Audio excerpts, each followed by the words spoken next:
The Atlanta Reign homestand was this last weekend, and it was vastly different from the Dallas Fuel homestand that happened earlier this year. My name is Malik, and today, let's talk about the Atlanta Reign homestand, the matches that took place, and the memes that came out of it. Now, the Atlanta Reign homestand was inherently more memey, with Dufresne showing up in a chicken, cardinal, phoenix-looking mascot costume. Dufresne and Mangachu also competed in the Torb 1v1, and Baby Bay went up against Bren. The stadium design of the event was refreshing, and while it looked significantly less packed than the Dallas Fuel homestand, the crowd was just as loud. The caster desk was there in all its glory, and their setup with the fans and the banner offered a cool experience from the live stream. But hey, speaking of television, congratulations to the Overwatch League for their airtime on ABC and ESPN.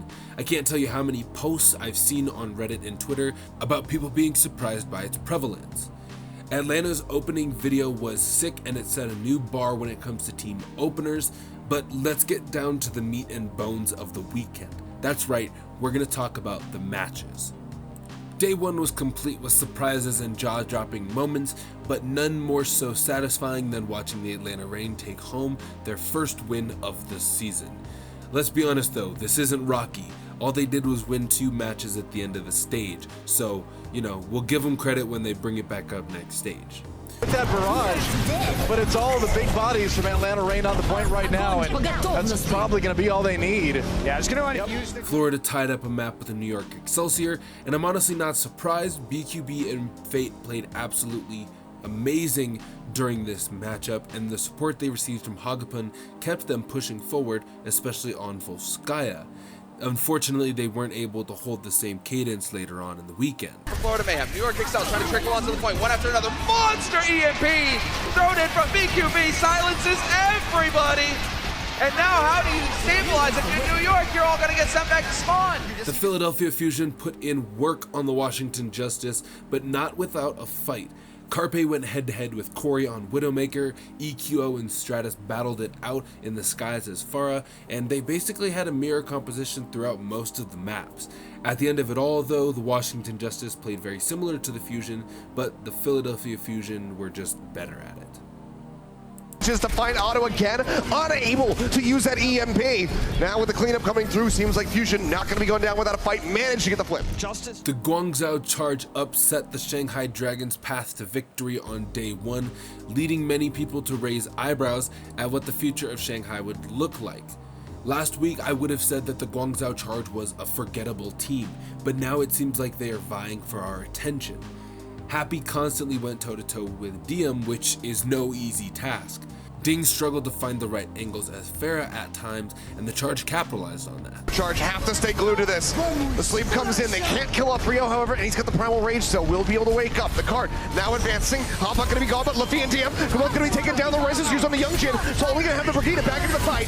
Now Koma gonna be eliminated, Ding under fire, nearly has that barrage, needs it desperately to try to shut down this push.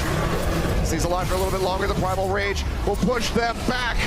But don't worry, Day 2 Shanghai came back into the fray and let everyone know that they are not to be underestimated.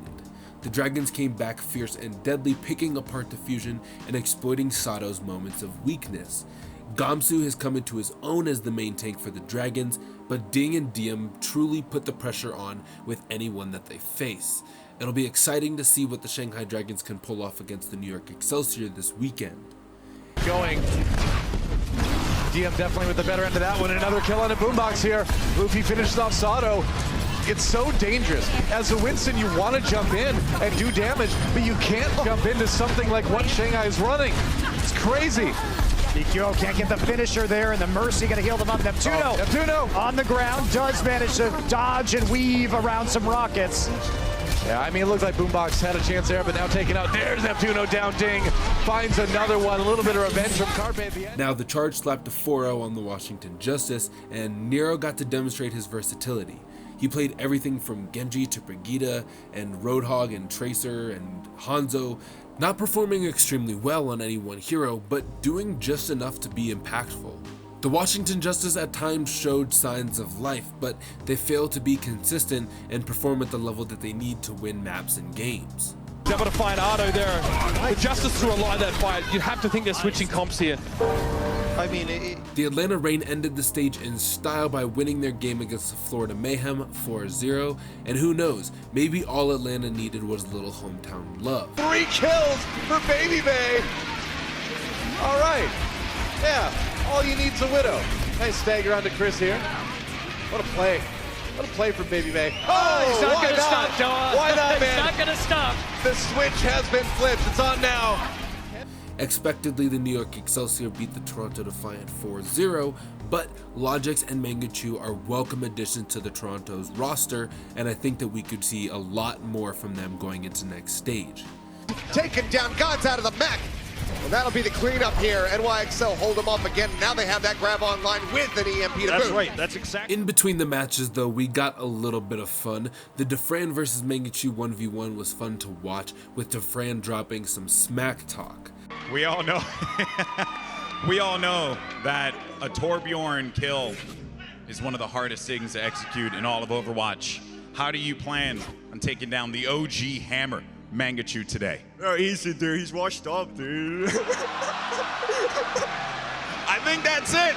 I think that's it. But the big showcase of the weekend in all of the funnery would have to be Bren's 1v1 against Baby Bay, and the walkout was intriguing. Bren didn't manage to keep his shirt on long, and we got a taste of what would happen if the WWE bought Overwatch League. Is this in the budget? This is absurd. Weighing in at a solid 35 stone, the Alpha himself, the Britomaker, the Brenji, the Brenbjorn, Brennan Hook!